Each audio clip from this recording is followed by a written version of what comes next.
We've been doing a series about some of the important pearls, as I like to call them, from my three books Expect to Win, Strategize to Win, and Lead to Win. Today, I'm going to talk about one of the most important pearls from the second book, Strategize to Win. And that is this concept about performance currency and relationship currency. Believe you were born to win. It's your right to win. Claim it, frame it, 'cause you were. You know that currency is important because it allows you to buy something or to barter for something. And it's the same way with respect to the currency that is generated in your environment. Performance currency is the currency that is generated by your delivering that which was asked of you and a little bit extra.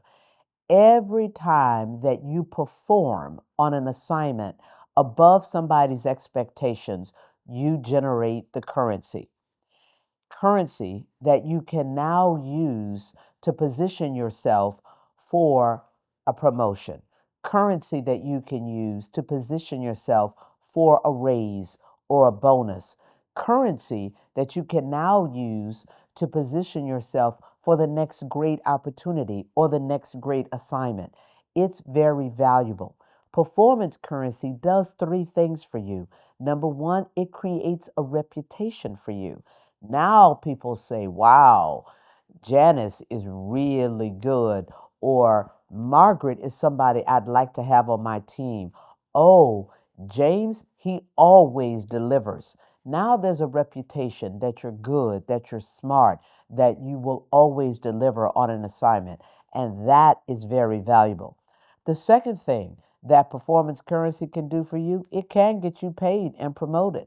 If you're always performing at the highest level and above your peers, for example, and if you are in an environment where bonuses are the norm, as they tend to be in financial services, now you set yourself up for a great bonus because you've had, quote, outstanding performance. That's the value of performance currency. The third thing that performance currency can do for you, it may attract a sponsor, that person that uses their currency on your behalf behind closed doors. And we all know that every major decision about your career is made in a room behind closed doors where you are not present. Your compensation is decided in a room where you are not present. The promotions are decided in a room where you are not present. And new assignments are decided in a room where you are not present. But the sponsor spends their currency in that room to make sure that they argue that you ought to get the great bonus, you ought to get the promotion, or you ought to get the next great opportunity. And if you have good performance currency, it raises your level of visibility within your organization such that a sponsor may naturally be attracted to you. Why? Because everybody loves a star. Everybody likes to have their imprimatur on somebody who's now being seen as a superstar in the organization. And if you have that great performance, then those who have power will be attracted to you and will want to take you under their wings, or will be that much more accessible when you approach them if you have to exercise your power to ask for a sponsor. But here's what I talk about in Strategize to Win.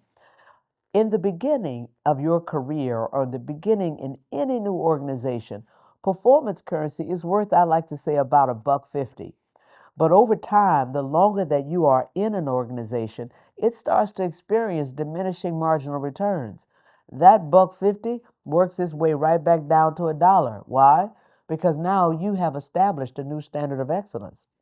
Everybody knows that you'll do a great job. Everybody expects that you'll always deliver. So there's no longer the premium associated with your deliverable. The currency that now becomes more important is the relationship currency. And relationship currency, I would like to argue and tease, is worth about 225, and it never experiences any diminishing marginal returns. Relationship currency is the currency that is generated by your investing in the people in your environment. Invest in the people in your environment.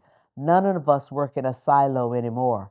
We're all working in highly interdependent environments. So, at a minimum, You must have a relationship with every seat that touches your seat. The only person that knows you're doing a great job is your boss. Then your ability to ascend in that environment is going to be vulnerable. Why? That boss may leave the organization. They may lose their seat at the decision making table, or they may lose their juice. So it's your job to make sure as many people as possible are aware of your outsized contribution because of the relationships that you have. I used to hear people talk all the time and say, I'm going to just let my work speak for me. I'm not going to engage in all those relationships. Well, the problem with that is that the work doesn't speak. You have to put your work in context through the relationships that you have. Go get them.